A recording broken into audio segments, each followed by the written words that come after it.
그러면 되게 잘했잖아. 정확하게 근데 안 치료는 얼굴이 빨개질 때까지 마사지를 해야 된다. 아니 벨스팔시라고 그러면 솔직히 안면마비인지 뭔지 알게 뭐야. 자기 이름 왜 붙여 재수없게. 근데 어떻게 하죠 요새는? 현미경 보고 귓속을 수술하죠. 그때는 맨눈으로 합니다. 드릴 네. 어딨어. 끓이랑 이런 정으로 망치 깨가지고 뼈 치는 거예요. 닥터 프렌즈. 안녕하세요. 안녕하세요. 닥터 프렌즈입니다. 오늘도 돌아온 의학의 역사. 오늘은 안면마비의 역사입니다.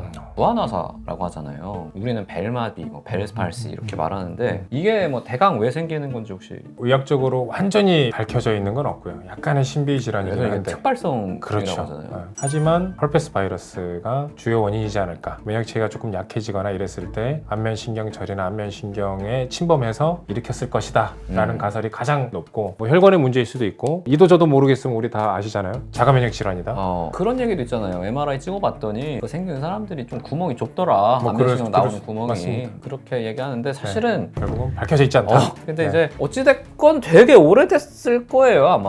그리고 인류의 출현과 함께 있었을 거다라는 생각이 들고요. 왜냐면 헐페스 바이러스도 굉장히 오래된 바이러스고 그렇지 않더라도 뭐 다른 이유로 생겼다면 당연히 오래됐겠죠. 인류와 함께 했을 것 같은데 이게 오래된 것뿐만 아니라 얼굴에 생기는 병변이다. 이게 굉장히 중요하거든요. 중요하죠. 우리가 안면 마비가 생기면은 그냥 얼굴이 안 움직이는 게 아니고 마비가 된 쪽이랑 마비가 안 된 쪽이랑 근육의 강도 차이가 있기 때문에 가만히 있을 때도 그 모양의 차이가 생기잖아요. 예를 들어 내가 우리 조영상 교수님을 딱 인식을 할 때 뭐 설마 뭐 이런 데 보고 알아보진 않을 거 아니에요. 어휴 팔뚝 보니까 조영상이야 이렇게 하진 않을 거 아니에요. 얼굴을 봐야 될 거 아니에요. 얼굴을. 그럼 그러니까 우리가 다른 사람을 인식하는 부위가 얼굴이고 곧 얼굴이 내 정체성인 텐데 맞습니다. 그게 망가진다는 거는 굉장히 심각한 거죠. 그래서 이제 우리가 영화 같은 거 보면은 보통은 이렇습니다. 얼굴이 손상되는 장면을 보면은 조금 더 공포를 느끼고 더 좀 소름이 끼치고 그러거든요. 그게 왜냐면 내가 저 사람을 인식하는 부위가 다쳐서 그래요.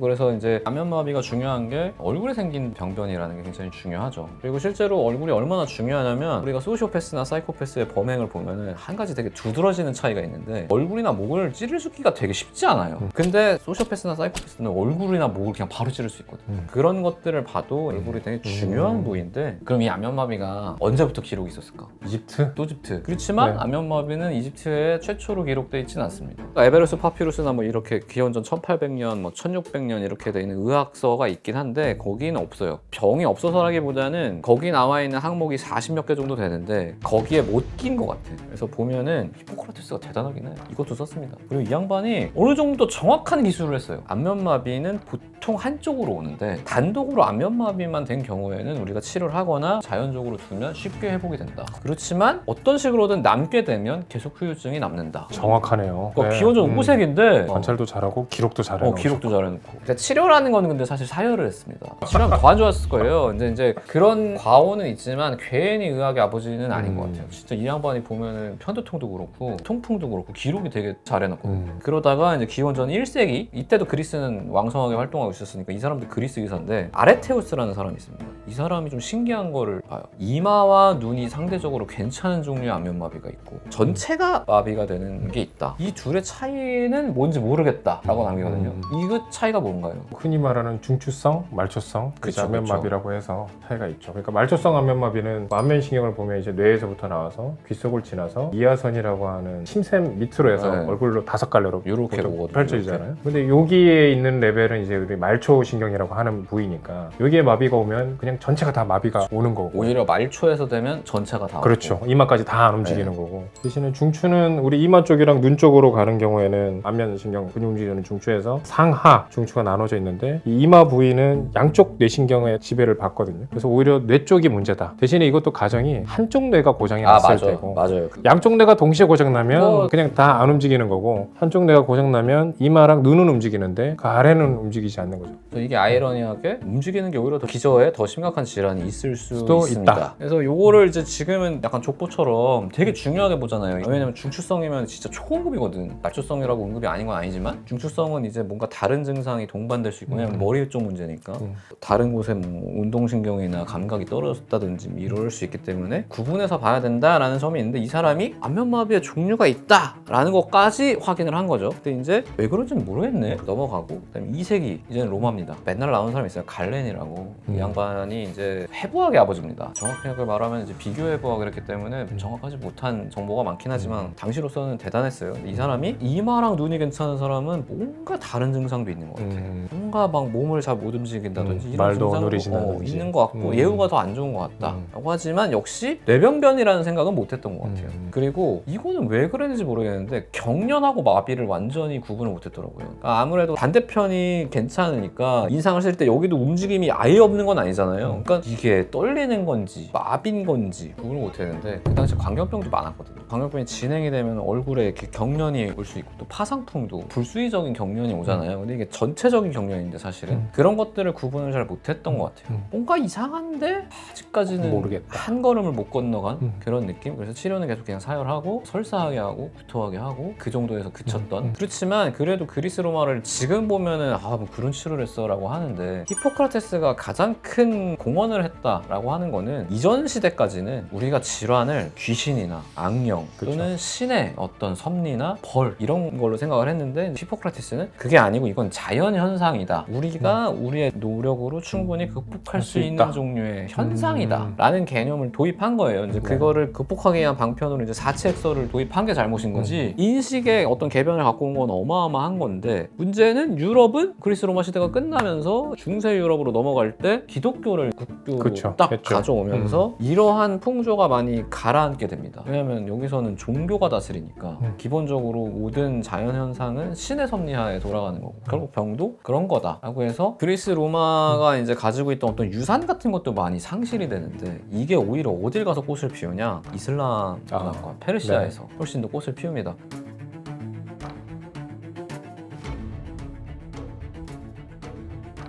지금은 우리가 이슬람 하면은 엄청 꽉 막히고 저렇게 보수적인가 싶지만 사실 이슬람이 기독교보다 훨씬 늦게 생겼잖아요. 그 당시로서는 굉장히 진보적인 종교였거든요. 가장 큰 차이가 있다면 교리에 기독교는 이제 믿으면 구원받는 거죠. 그때도 그것 때문에 막 살고 기도하고 그러니까 이제 이슬람 문화권에서 볼 때 그게 되게 불합리한 거예요. 그래서 이제 이슬람 사람들은 내가 좋은 일을 할 때 오른쪽에 천사가 벽돌을 쌓고 나쁜 일을 하면 왼쪽에 벽돌을 쌓는데 내가 죽을 때 이 두 개를 저울을 해가지고 오른쪽이 무거워야 천국에 간다. 그러니까 행위가 중요하다 뭐 이런 식으로 해서 여기서 조금 더 교리가 달라진 부분들이 있거든요. 그러니까 그만큼 이슬람 당시에는 어느 정도 진보적이었습니다. 그래서 그 유산들이 많이 이제 아랍어로 번역이 돼가지고 페르시아에서 이어져 내려오다가 확 발전시킨 사람이 9세기에서 10세기까지 활동한 페르시아 의사입니다. 이분이 어려워요. 이름이 아부 바크르 무함마드 이븐 자카리아 라지라는 사람입니다. 라지라고 부릅니다. 우리가 보통 라지. 왜냐면 이 앞에 붙은 것들은 자기 조상들의 이름이에요. 그래서 이제 라지가 여러 조서를 남겼어요. 그 중에 6권에 얼굴의 왜곡, 경련, 마비 요란 책이 있거든요. 여기서 드디어 뇌병변으로 인한 마비 그리고 이제 단순 마비 요거를 구분하게 됩니다. 이 사람은 뇌병변이랑 경련 그다음에 단순 마비 이렇게 구분하지만 지금은 중추성 마비랑 말초성 마비를 구분하는 기준이 되는데 이마근의 주름을 통해서 주름이 없어지면 양쪽 마비도 생길 수 있다. 그럴 수 있다. 근데 주름이 있는 경우에는 보통은 뇌랑 연관이 있는 것 같다라는 의견을 이 사람이 남깁니다. 그런 경우에는 이 사람이 시력이나 청력에 이상이 있지는 않은지 다른 곳에 감각이 이상이 있지 않은지 이런 것들을 봐야 되고 그게 동반이 돼 있다? 그럼 예후가 좋지 않다. 이런 기록을 남겨요. 그러면 되게 잘했잖아. 정확하게 남겼네. 치료는 얼굴이 빨개질 때까지 마사지를 해야 된다. 그리고 이제 따뜻한 기름하고 연고를 바르고 이 사람이 이상하게 다른 치료도 재채기에 집착을 하는데 재채기를 유발해야 된다고 해. 그래서 막 새 깃털 갖다가 이렇게 간지럽히고 해가지고 막 재채기 만들고 해요. 사열도 당연히 하고 설사도 보게 하고 뭔가 안 움직여야 좋을 것 같았나 봐요. 붕대로 얼굴 감아가지고 숨구멍만 내놓고 막 못하게 하고 그렇지만 치료는 이상했는데 예후에 대해서는 또 그럴싸한 걸 남깁니다. 치료가 되는 경우에는 대부분 한 달 이내 좋아진다. 근데 6개월 이상 지속이 되면 이건 계속 지속될 가능성이 높다. 이거는 사실 지금도 어느 정도 그렇게 보고 거죠. 있잖아요. 되게 정확한 기록이잖아요. 그래서 좀 놀랐는데 요거가 이슬람에만 있다가 한 16세기, 17세기쯤에 이제 유럽으로도 넘어갑니다. 이 기록이. 그리고 요 기록을 보고 크나큰 깨달음을 얻는 사람이 하나 있습니다.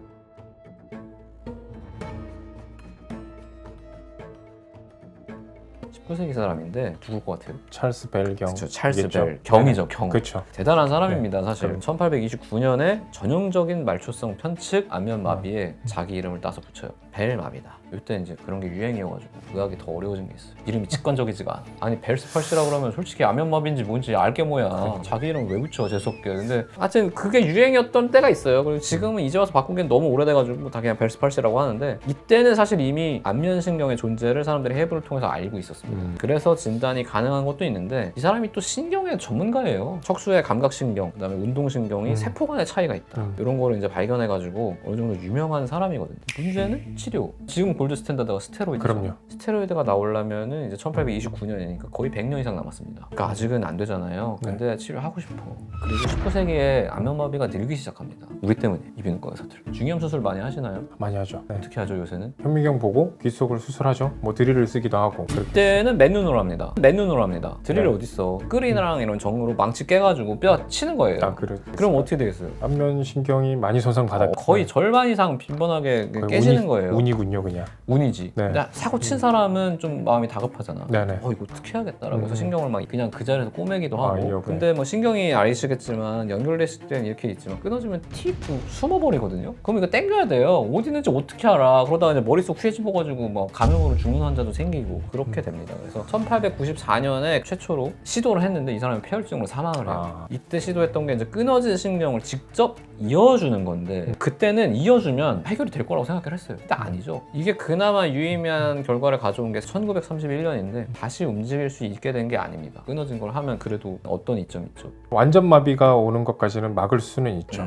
완전 마비가 오더라도 어느 정도까지 회복은 가능하지만 정상으로 절대 돌아올 수는 없다. 정상으로 절대 돌아올 수는 없죠. 그리고 뭐 근력이 조금 유지가 될 수 있고, 그러니까 그 모양이 좀 유지가 될 수 있다. 그렇죠. 이 정도지만 우리가 원했던 만큼의 결과는 얻을 수 없었죠. 안 되고 네. 엄밀히 말하면 이거는 벨마비랑 다른 거잖아요. 그럼요. 벨마비는 아까 말씀드린 것처럼 헐페스 바이러스가 다시 재발성되던지 뭐가 되던지 하여튼 신경 자체는 모양이 온전한 상태에서 생기는 병인데 이건 지금 외과적인 손상을 받아서 신경이 절단된 거니까 치료가 아예 다릅니다. 그러다가 이 사람들이 뭔가 다른 수술 치료법을 발견을 해요. 1908년에 비엔나의 알트라는 의사가 진주종, 중이염이 심해지면은 진주처럼 생긴 종양이 귀 안에 생기는데 얘가 이제 주변 뼈를 막 부수기도 하고 구조물을 누르기도 하고 그러거든요. 이 환자의 경우에는 안면신경을 누르고 있었어요. 그래서 아씨 이거 안면 마비도 약간 있는데 조심해서 수술해야겠네 하고 했는데 안면마비가 좋아진 거예요. 아 이거 누르고 있는 거를 씌우면 좋아지는구나. 이거 압력을 낮추면 그러니까 감압 수술을 하면 되는구나 라고 해가지고 1930년대 마침내 유양돌기적